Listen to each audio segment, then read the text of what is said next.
it's great to be here. And what I want to talk a little bit about is the session, how it will go today. I've worked in pathways development in adolescent athletes all the way through to Olympians and professional sporting teams.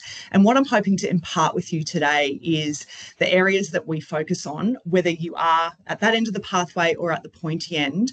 These are like the big rocks. These are the big rocks that we as sports dietitians are working on with our elite athletes, but athletes are people first. So these are the things that have to fundamentally be the big ticket items to get the most out of our both health and performance. And I will say you can't have one without the other.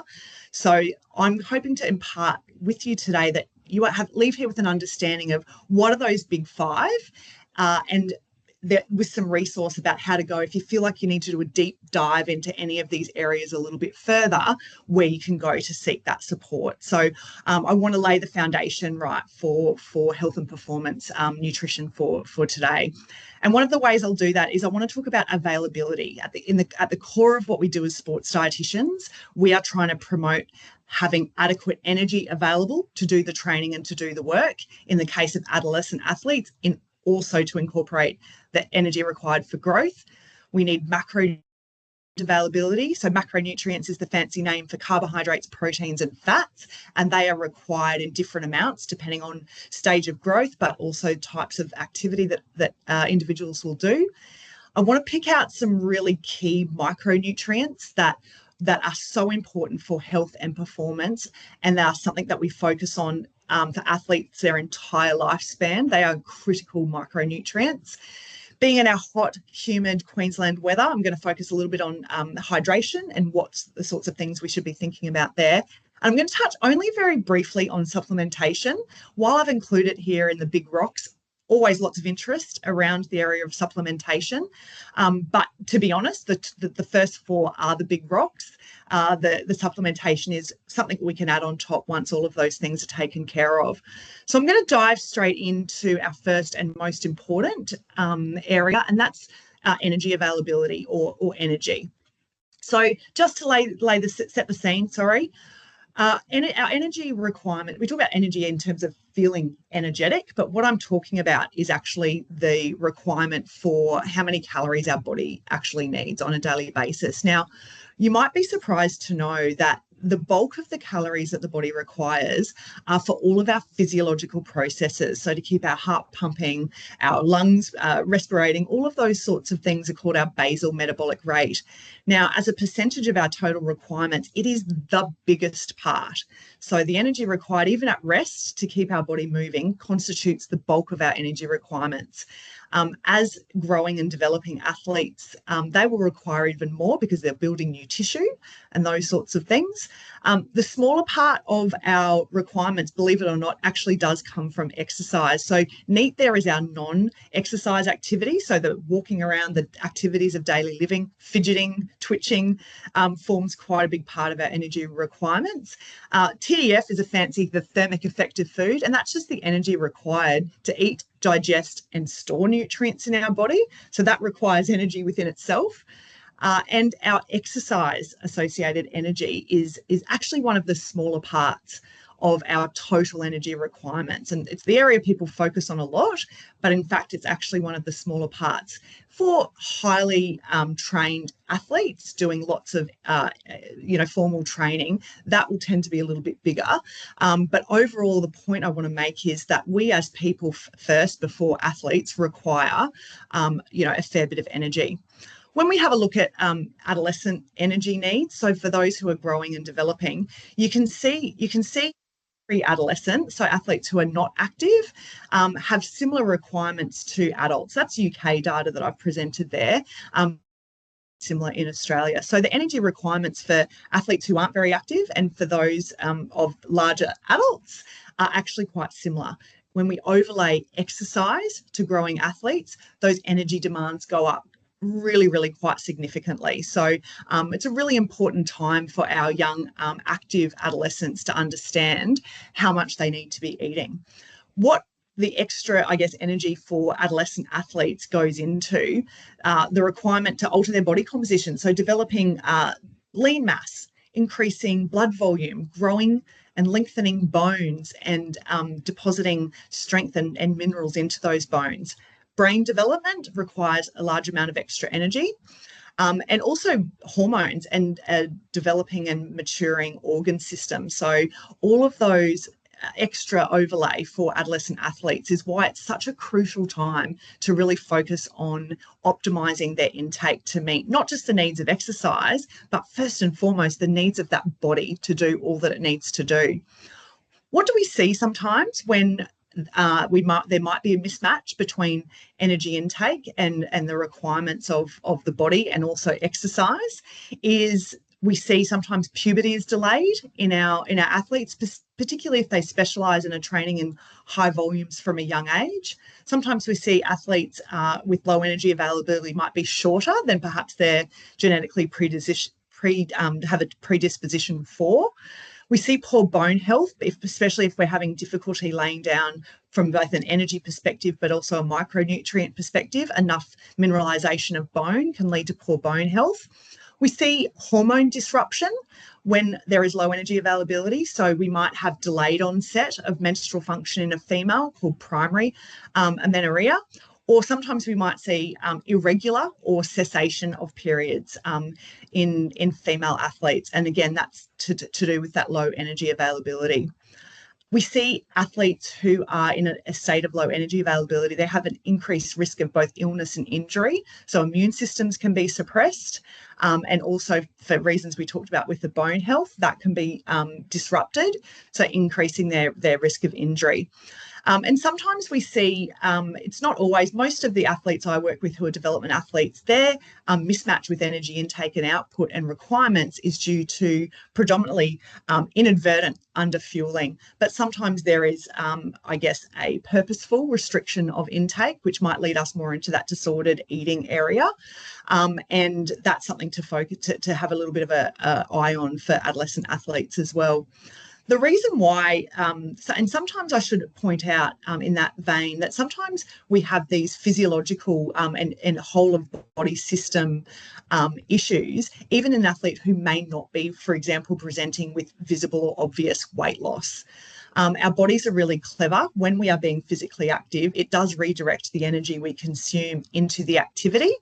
But what it does as a response to that is dim down some other what are probably considered non-life essential functions at that time. So that's where hormones get disrupted, growth is slowed, even digestive tract can slow down too when we're not eating enough energy. So where do we get our energy from? Well, we get our energy, probably most people are aware, from food, and in particular the macronutrients in food. So they are things that we've all heard of before: carbohydrates, proteins and fats. I'm going to talk about micronutrients in a moment. But as far as our macronutrients go, the one piece of this puzzle that is most critical for growing and developing adolescent athletes, and also all athletes, is their intake of carbohydrate. So carbohydrate is things like our breads, cereals, rice, pasta, noodles, fruit, starchy vegetables, legumes. They are the foods that yield carbohydrate. Now, carbohydrates are incredibly important, the most important nutrient, particularly for active athletes and also developing and adolescent athletes as well. So those carbohydrates will provide instant energy. So, servicing our muscles and brain from our blood glucose. We store carbohydrate in our liver as muscles as something called glycogen, and that's to use later. Carbohydrate foods are typically the ones that provide fibre, which is really important for our bowel health and digestive tract. Carbohydrate foods are also where we will get our prebiotic,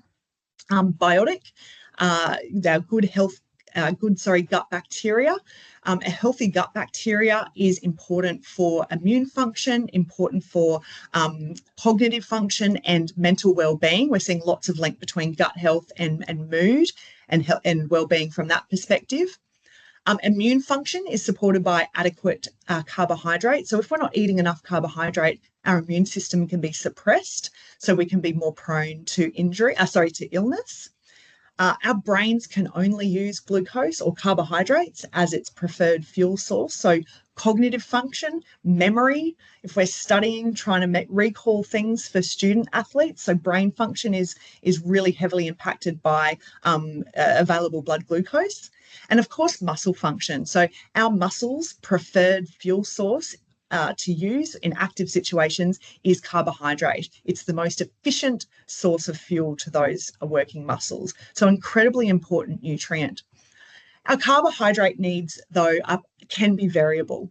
So if we are doing light activity, or we might have a skill-based activity that the athlete is doing on a particular day, our carbohydrate needs will be slightly lower, and probably around the 3 to 5 grams per kilo of body weight. So in all of our nutrition recommendations, we talk about grams per kilo because that's a way we can individualise it to each person that we're working with. So then we move up from a light 3 to 5 grams per kilo as the exercise gets closer to perhaps a moderate exercise at about 60 minutes per day.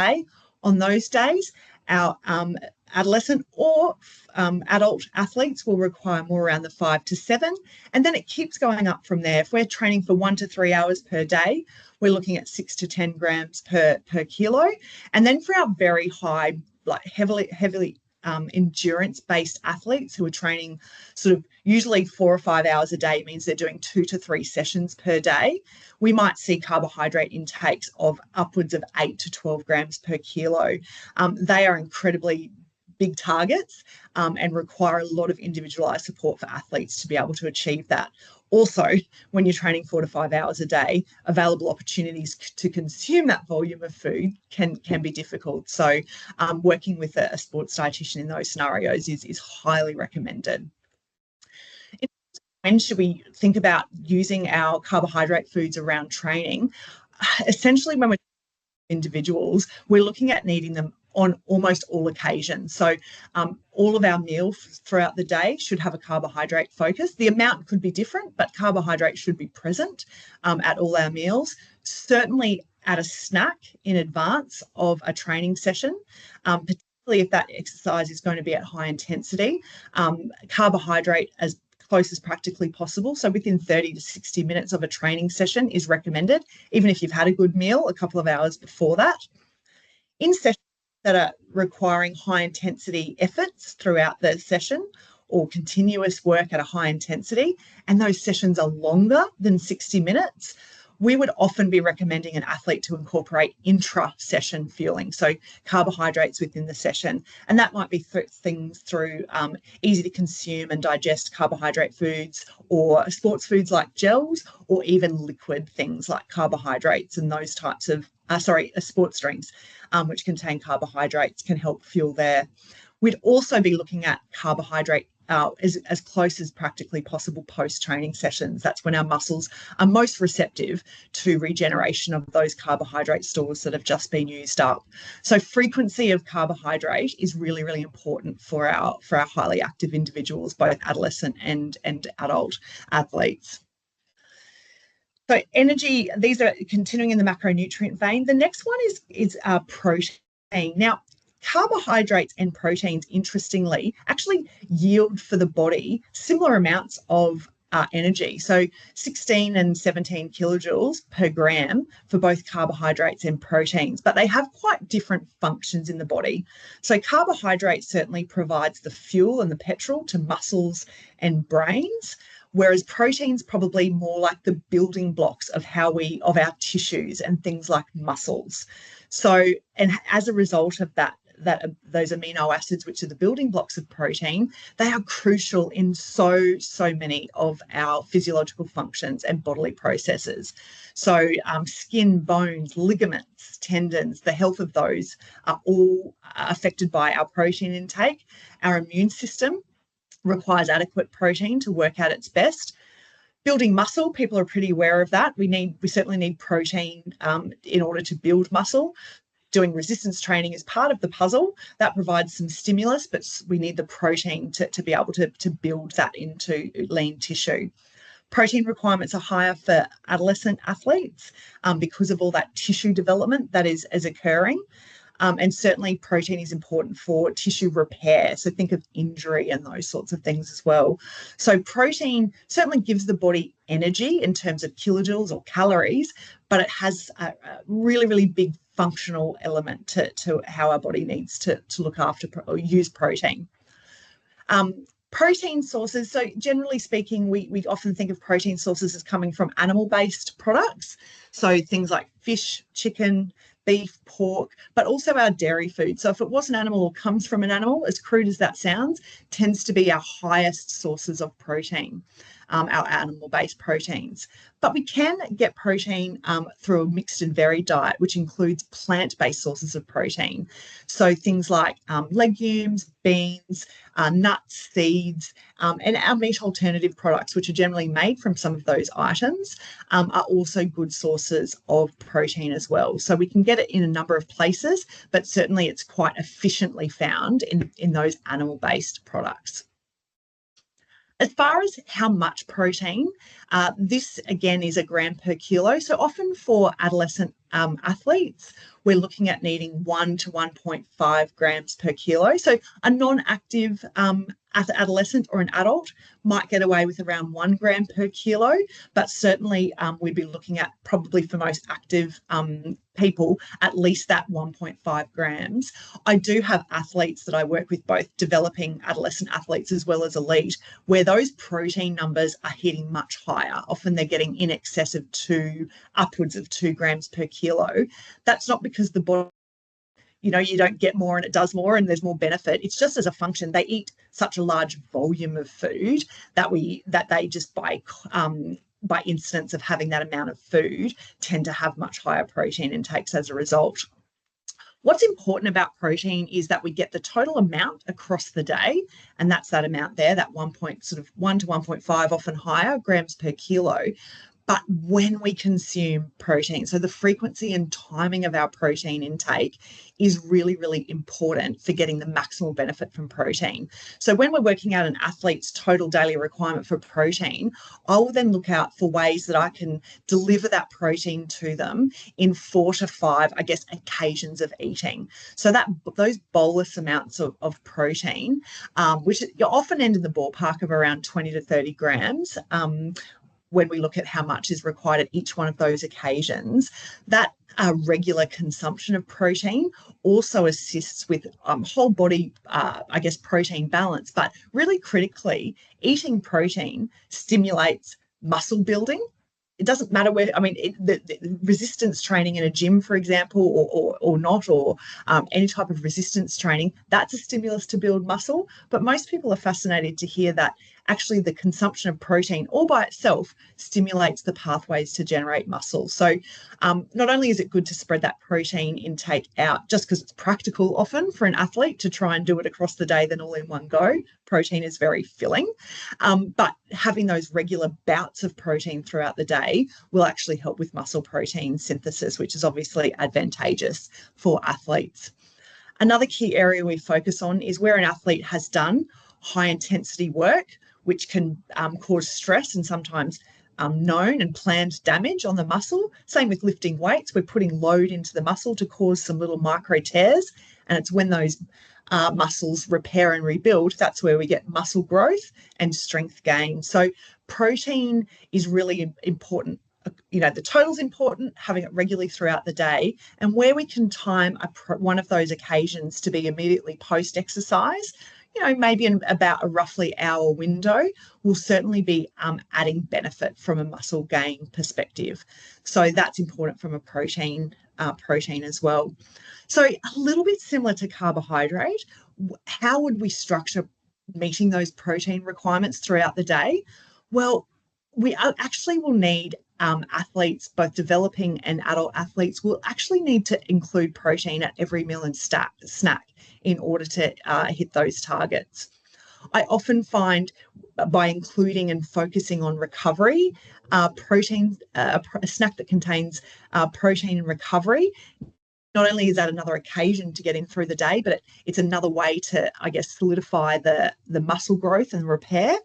I often find a really important and sometimes missed area for athletes with really high energy needs and high protein needs, and also a time poor across the day, is I will often recommend for adolescent athletes and high energy consuming athletes that a supper or a before bed, a post dinner snack is incredibly important. It's quite difficult to meet all of those needs without finding that one last hit overnight. There's also some evidence around protein in particular prior to bed, helping with muscle recovery and a little bit from a sleep perspective too. So we can tick lots of boxes by perhaps looking at that before bed snack for our adolescent, but also high energy consuming athletes.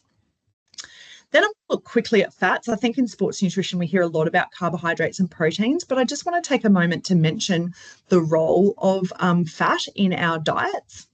So the role of fat is important. It can be an energy source. So certainly for athletes where I've achieved their protein and carbohydrate requirements, but I need more total calories, I'll often try and use energy dense items, which includes the items that might have a little bit more fat in them. I'll talk about the types of fat in a moment.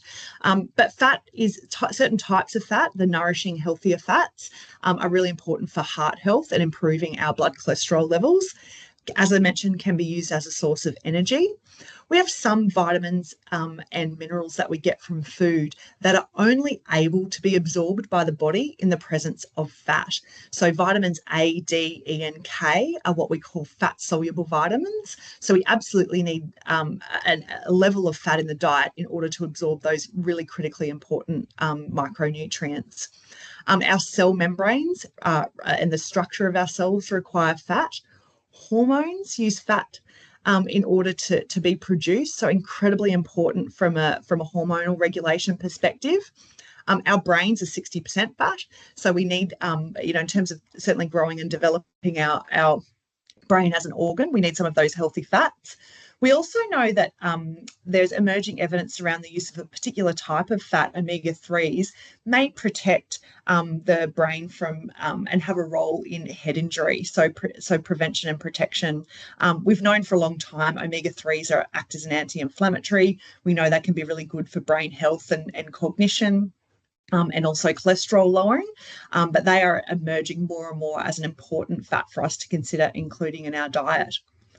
There's a couple of different types of fats. So, people sort of, the word fat can sometimes people assume may not be always a good thing for us, but we probably need to be a little bit more specific when it comes to fats. Certainly there are a couple of varieties of chains of fatty acids. They are saturated fats and trans fats, which generally are found in processed foods. Saturated fats are generally found in animal-based products, so the fat we find on meat and in meat and dairy foods and things like butter, they are a source of saturated fats. Those saturated fats and trans fats are probably not as high nutritional value. They certainly have the same calories as all fat, but in terms of the benefits that they supply are much less compared to what we call our unsaturated fats. So mono and polyunsaturated fats and omega-3 fats are very nourishing sources of fat for the body.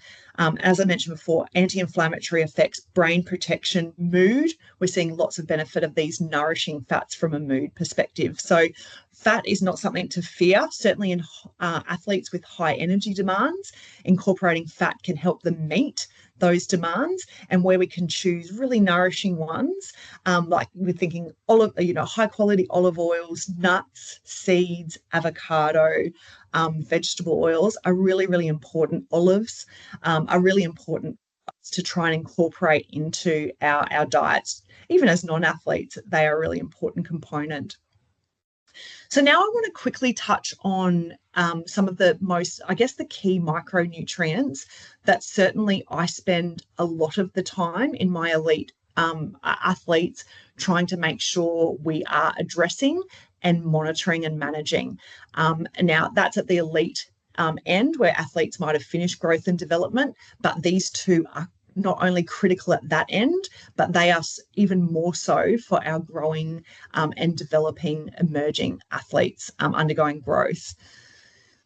The first one I want to mention there is iron. So iron is actually a protein. Iron is carried around our body by a protein called ferritin, and it's stored. We store ferritin to help transport our oxygen around the body. Okay, so iron is highly, highly important oxygen carrier, taking that oxygen to our muscles so that they can, and brain, but to our muscles in particular, so that they can do work. Growth, because when we're growing, we're developing, we're building blood volume, we're growing red blood cells. Adolescents in general have much higher needs for iron, but certainly adolescent athletes will have much higher need again. It's very, very common and easy for highly active adolescent athletes to become iron deficient, and it's something that would be really important that we keep an eye on in our athletes. You can see there I've got the requirements, males versus females. So you can see the adolescent athletes on the left hand side, both males and females have much higher requirements than adults. But you'll see there's an obvious difference there between our female requirements versus our male in both age groups. And that's because of the increased losses that occur as a result of losses during menstruation. So iron, I'll talk about this a little bit more in a moment. Iron as a micronutrient found in food is actually quite poorly absorbed by the body. It's a really, really hard micronutrient for our body to absorb. So we set some of these, recommended intakes. It's set for females at 18 milligrams per day in the hopes that we actually are able to absorb about 1 milligram. And when we consider during, the first few days of a menstrual cycle, a female athlete might lose 1 milligram a day, you can see how quickly and how insidious that could be in dropping those iron requirements. And so the dropping those iron levels quite low. So why do athletes need more iron? When we're doing intense exercise, we can cause, if we're doing running or contact sports, that can cause some tissue damage that increases our iron requirements. Increased training. So as I mentioned earlier, just because when we do extra training, we're growing and developing extra red blood cells. Blood cells need iron in order to do that, so that they get sucked up into that pathway. I've mentioned menstruation. Another area that people aren't always aware of is that we actually, some of iron is stored in our sweat glands. So if we are sweating a lot, training and competing in hot and humid environments or for extended periods, we'll often see iron losses occur that way. So you can see from an athlete perspective, certainly an adolescent athlete perspective, lots of red flags there as to why iron might be low. So what might it look like for an athlete if their iron is low, or any individual? Often tiredness, extra tiredness compared to usual. Some level of fatigue is pretty normal for athletes, but compared to their usual, feeling like their endurance has been reduced, so their capacity to complete sort of longer training sessions, shortness of breath, dizziness. Headaches is another common one. Dizziness, I mentioned earlier, they sometimes will go together. Difficulty concentrating and recall, and certainly irritability.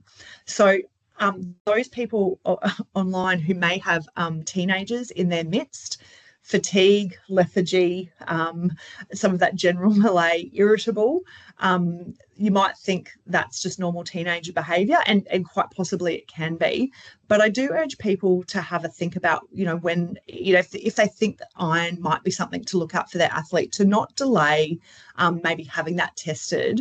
It's not common for certainly for male athletes in particular to have their iron routinely tested, but I would encourage people to have a look at those levels from time to time if you have someone in your midst who's experiencing, or you yourself might be experiencing, any of those symptoms. What we see from a performance perspective is, with slower recovery, increased heart rates, more likelihood of injury and illness in low iron, when iron is suboptimal. So definitely lots of things that can be quite obvious that might happen to an athlete. Obvious, but easily attributed to other things. And that's why iron can be sometimes missed as a possible cause of some of these symptoms. It's very easy to have iron tested, and often it's one of the highly treatable. We call it sometimes in sport, it's a low-hanging fruit. If we've got athletes rolling around with suboptimal iron and we can correct that, we often see some really wonderful outcomes for those athletes. So being aware of that one's really important. We mostly get our iron, most people are probably aware of this, but we mostly get our iron from the best type of iron that's most easily and readily absorbed by the body occurs in our sort of lean red meats and organ meats, and also to a degree in our other animal-based meats in terms of fish, poultry, seafood, etc. Our body is much more able to absorb the type of iron from these foods. It's still hard, but it's better. Although we can get iron from other plant-based sources. So they are things like dried apricots, eggs, our legumes, green leafy vegetables, but you have to consume a lot more of those in order to do that. So if we were trying to increase our iron intake, we'd be looking at 3 or more red meat meals per week. Where an athlete has capacity and access to having that more, I will often include it more in their diet, particularly if they're developing and growing and developing. One of the ways that we can improve the iron absorption of those foods at a meal is by including a source of vitamin C. So looking at high vitamin C vegetables included in meals that contain red meat, or citrus, or a glass of orange juice or berries alongside meals containing iron can be a way that we can better absorb those.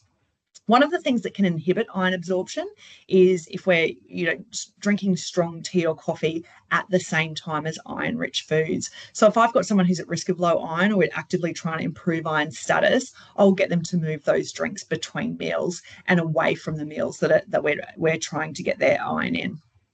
So that's how we can improve that one. The other micronutrient that's incredibly important to keep an eye on is calcium.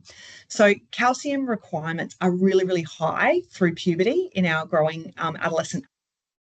The rate of calcium deposits that goes into our bones, it's actually about 300 milligrams per day. It's kind of huge. We lay down our peak bone mass by the age of 18. So we've got to 18 to lay the foundations. From then on, we're sort of white knuckling and trying to hold on to our calcium deposits in our bones thereafter. So certainly adolescence is a really important time to make sure we're achieving our calcium intake. The recommendations for adults are around 800 milligrams, but that jumps to 1,300 milligrams per day for our growing and developing athletes. So that generally requires 3 or 4 serves of ideally dairy-containing foods, just because it's the most efficient way to get calcium in. But we rely on those each day. Unfortunately, our calcium requirements during puberty kick up just at the time we find some, certainly female teenagers, start to move away from drinking milk with meals and snacks. And we often see the replacement of milk, for example, as a standard drink to things like juices, sports drinks, bubble teas, all of these other types of soft drinks, all these other things that certainly teenagers tend to drift away from milk into those. And unfortunately, that's the worst possible time that we could move away from those items. As I mentioned earlier, generally our dairy-containing products are the richest and most efficient sources of calcium, but certainly fish with edible bones is another way we can get huge amounts of calcium in as well. Don't have a lot of my teenagers who are as au fait with some of those, but if I can incorporate salmon, I will do that. If you choose plant-based sources of dairy, we just need to make sure that we are choosing and reading labels. They often are fortified with calcium, but we just want to make sure we are choosing those options if we aren't able to have those dairy efficient calcium sources. So they're my 2 really big ticket items for calcium. So 3 or 4 serves a day for adolescents. The great thing about dairy foods is that they're also a good source of carbohydrate and protein. So I find in my meal plans for all athletes, if they are able to consume dairy foods, they are on high rotation because they tick so many of those big ticket boxes for athletes as well. So they'll often be in there as well. Similar to iron, we do want to limit tea and coffee at the same time as our calcium-rich foods, just to, again, they sort of compete for absorption in the gut. So trying to limit those. What I say to people, that doesn't mean if you like milk in your coffee, not to have that milk. You absolutely will contribute a little bit, but I wouldn't tend to use that as the one of their serves that day. I'll probably find another spot to pop a calcium-rich food in there as well. So how do we pull all this together? How do we create a balanced plate?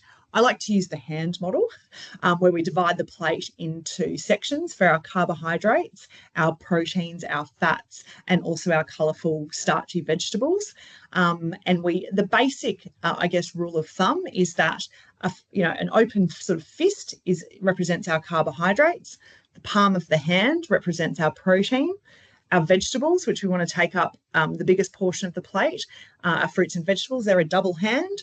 And in terms of our healthy fats, our nourishing fats, about a thumb's worth is what we would consider a serve. So we use that breaking the plate into half the coloured vegetables, quarter carbs, and a quarter protein. That's our base. Okay, so that's an easy visual way I help athletes understand what a plate should look like for them as a person. Then what we do based on their energy needs is we start to combine those things together. So I will say to an athlete, look down at your plate and there's a rule, there's a checklist. You need to be able to identify a source of carb, a source of protein, a nourishing fat, and some colour. And I will help athletes be able to identify how to put all of those combinations together. So as long as they can look down and they can see all of those combinations, all four, they're generally going to be ticking many of those boxes, okay, from a nutrient perspective. Then what we do is we need to be able to scale that. In particular, carbohydrates are the ones that is the nutrient that needs to scale the most based on energy needs. So on rest days, you'll see the carb just sticks to that baseline we talked about, the open fist. But you'll see as we go up for moderate training, protein doesn't change, carbs change. So you'll see we have to keep increasing, that carbohydrate on the plate real estate, for want of a better term, depending on how high our training needs are for any given day or week. Then if you drop to a low training day, you drop back to this. So that's called periodizing our carbohydrate intake based on our needs. But just remembering, this is our base. Okay, this is what everyone's plate should look like with the rule of 4. And then we adjust up carbs as required based on our needs. So moving into hydration, here in southeast Queensland, it's a big ticket item for us. We are living, working and training in a hot and humid environment.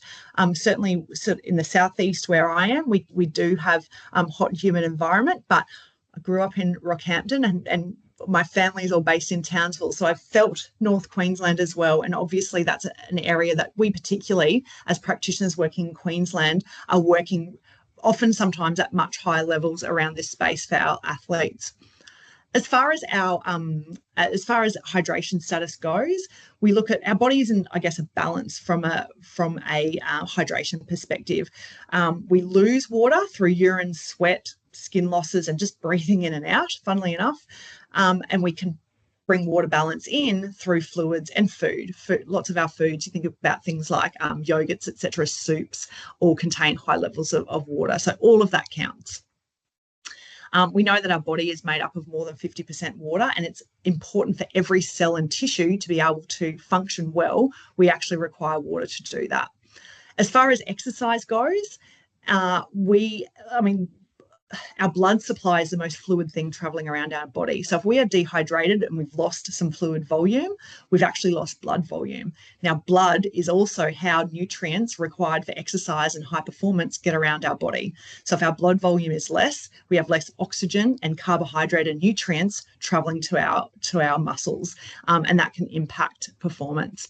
We also require it require our body to be able to manage core temperature. Believe it or not, our organs don't like getting heated up. So sweating, which is one of the key ways athletes will lose water from the body, sweating is actually a really important physiological function. It's our body's way of trying to get rid of heat. Okay, so our body heats up, our blood vessels dilate. That's why we go red. That's one way. Our body tries to dissipate heat. Otherwise, our brain stimulates sweat glands to produce sweat, releases to the surface of our skin, and when it's evaporated, we cool down. So sweating is important. We want to be sweating, okay, because that helps keep our core temperature cool, particularly our brain and internal organs.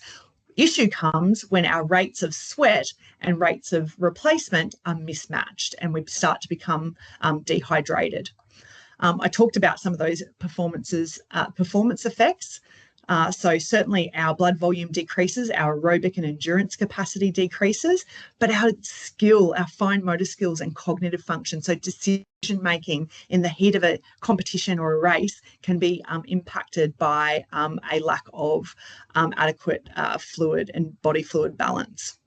What we might see in someone who's dehydrated is poor concentration, really dark concentrated urine output, headaches, dizziness, thirst. Now, I will say many of the performance effects have already started to go south before we'll feel thirsty. So thirst isn't a great indicator from a performance perspective, but certainly from a physiology perspective, it can be. Also, when we're dehydrated, our perception of effort increases. So things just feel harder. So that's not great from a performance perspective as well. I think we've all felt that, doing something in heat versus in a cooler weather, things do feel harder. At the more severe end, where we're getting into sort of really high levels of dehydration and also potentially alongside heat stress, that's when we'll see the disorientation, confusion, heart rate's really high. Sometimes we've all seen those horrible images of people collapsing at the finish line. So how can we keep on top of our, and have an understanding of where we're at from a hydration point of view? The most simple tool I can give you is looking at urine. If you or your athlete is going to the toilet frequently and that urine is pale and straw coloured, they're probably pretty good from a hydration perspective. But if that is more concentrated and we're getting dark orange coloured urine, probably we've got some work to do there. And that's a really simple way that you can assess where you're at from a hydration perspective. So some tips for our athletes to stay hydrated: always start early. So I will say to an athlete, whether you're thirsty or not, try and that first, when you rise of the morning, try to have 200 to 500 mils upon waking or with that early morning pre-trained snack or breakfast. Then we want to sip on small mouthfuls of cool, not ice cold, water regularly throughout the day and also through exercise. Why not cold? I hear you asking from the ether there. Because we rely on volume to rehydrate, what we sometimes find is when water is icy, icy, icy cold, an athlete can have a couple of sips and feel quite refreshed and quite satiated from a thirst perspective, but that they require the volume. So cool rather than ice cold is generally better, and making that fluid palatable. So flavouring that can be important for some people too. Our rule of thumb for how much fluid we actually need, again, it's a mils per kilo, which is really helpful. It's around 30 to 35 mils per kilo that the body requires just for adequate hydration without accounting for the needs of exercise. So I will say to athletes, your baseline, like I'll work out the 30 mils per kilo and say that's your standard, whether you're training or not. And then we will try and add additional in for training. I have athletes who sweat anywhere between 300 mils up to 1.2 litres per hour. So rehydration recommendations are incredibly individualised based on an athlete's sweat rate. And we do test and calculate their sweat rates in our sort of more high performance environments to give that individualised feedback. A question I often get. Oh, yep. Okay, I was just going to let everyone know we're just at 12:48, so we've just gone a little bit longer, but I'm absolutely loving what's listening to your talk. So please, I just want to let everyone know Pal's nearly through. I am nearly through. Yes. Yeah. So just hang in there, guys. And I'm sure no one wants to tune out anyway because it's fascinating. So please keep going. Sorry, Cal. I just excellent. Want to let you know. Thank you. We are very close to the end, and if I can finish, then the last bit will recording as well. A really common question I do get is, when do I need water? When do I need electrolytes, which are a supplement like sodium and potassium that sometimes we add to drinks to replace what we lose in sweat? And I get, when do I need sports drinks? They all serve a different purpose. Water is great if it's a short session, we're not in a hot and humid environment. Absolutely, water should be first and foremost, and we should always have water even in conjunction with the others. I'll add electrolytes to someone's water supply if they are training and exercising in a hot and humid environment and or they have high sweat rates. When I'll add a sports drink, which is both fluid and electrolytes and carbohydrate, is only when we require intra-session fueling as well. So sports drinks with carbohydrate are not required from a hydration perspective. They're generally when we need to add actual fuel into a session. So that's sort of the difference between the two. So water first, and then it's water plus electrolytes, or water plus electrolytes and carbohydrate via the sports drink. And different athletes will need different things on different days. So being across all of those will be important. But our 8-year-olds at 8 a.m. on a Saturday morning doing 2 40-minute soccer halves absolutely will not need a sports drink supplement if they've had some breakfast before they've headed out to that match. The last and the shortest part of my presentation today is just talking about the role of supplements. I want people to understand that even in our high-level Olympic environment here, that supplements are the sprinkles on top for our athletes. Certainly our foundational diet, and also combined with the training. The training is paramount. The nutrition to support that's our cake and the icing. Okay, we must have those two things in order to improve performance. There is no point adding supplements in, which are the sprinkles on top, if we haven't addressed proper training strategies with nutrition to support it. I heard someone maybe think, well, hang on, what about if we eat cupcakes without icing? Can we just train ourselves? No.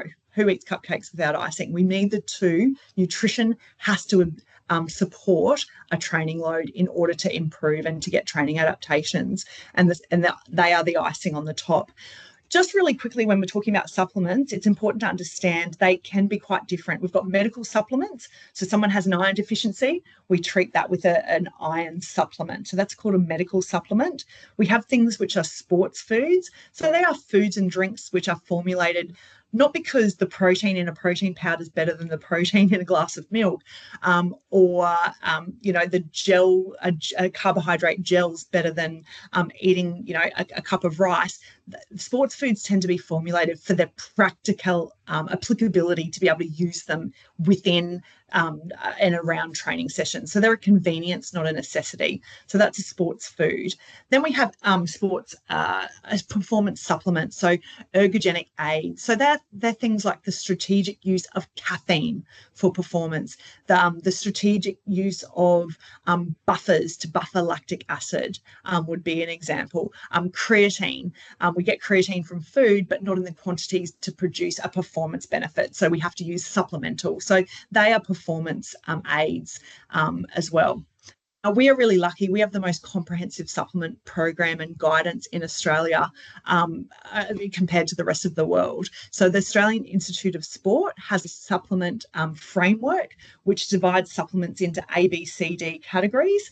And they are constantly reviewed and checked, and there's a supplement panel which reviews things to be uploaded into here. So our category A supplements are those that tend to be have the most amount of efficacy. They've got lots of data supporting their use. Category B might be emerging. So they might be things that look promising, but we're still developing our research in that space. Category C are things that we don't have a lot of evidence for, or the evidence is just starting. We don't have enough to sort of move it through there, but it might be still applicable for some people in some certain situations. Our category D supplements are those that are banned or high risk of contamination, which is really important for the pointing end of the scale for athletes who are in the World Doping Organization testing pool. That's really important, but important for all athletes. Whether they're being tested or not, I will have athletes understand this framework from the time they're very, very young. That framework is there for everyone to see. The link's there in the notes for the AIS supplement guidelines. The questions I ask myself and the athletes is, when I'm considering the use of a supplement, is it safe? Is it efficacious? Does it work for your sport and for your individual circumstances? And is it permitted to be used in sport? So is it safe? Does it work? Is it legal? Do I need it? They are the 4 things we ask ourselves. And it's very systematic when we go through that with an athlete before we use a supplement, because all supplements come with risk, and can be expensive, and can also be a waste of time if we don't have our base right. So as I said, they're the sprinkles on top. They're not actually one of my big rocks. I include it today because I get so many questions around that. But it's important that that's a targeted approach. And I would really encourage people to seek individualized support from an accredited sports dietitian if you're considering the use of supplements, particularly in someone who is underage, so under the age of 18, so still growing and developing. It's really important to get personalised individual advice. Where can you get more info and support? As I mentioned, for the supplements, you can head to the AIS website. The AIS also has a beautiful series, have developed a series of modules and lectures around, if you think about my big rocks today, each one of them is its own module. So I've sort of glossed a little bit to give you the big ticket items, but you can dive deep by heading to the AIS website to check out if anything I've said today sparks some interest, or you think, I want to know more, I want to understand more in a deeper level. I would highly encourage that you have a look at those, and or share with the communities, the sporting communities in which you work and play. So that could be something you could share amongst your team, your club, your association, your state sporting organisation. Those pathway, like that, has been put together by the Elite Sporting System. I was part of that project, and they are a wonderful resource if you don't have access or the means to access accredited sports dietitians in the area that you're located. The other source of great contact is the Sports Dietitians Australia website. There's info, there's fact sheets, there's blogs, there's recipes, but there's also a Find a Dietitian. So if you are looking to get individualised support for yourself or for athletes that you work with or a coach, I would highly recommend you have a look at that SDA website, because it's a wealth of information. So they're my 2 go-to Australian-based sources of high quality evidence-based nutrition information, which is where I'd like people to get their info, rather than things like social media and TikTok. There are some good ones out there, but it takes skill to work through which ones are correct and evidence-based and which ones are popular influencers. So start there would be my strong advice. And that brings me to the end of today's presentation. So thank you, everyone, and I appreciate we probably missed some of the opportunity for questions, but hopefully some of those questions could be answered in those resources and those websites that I've referred you to. So thank you.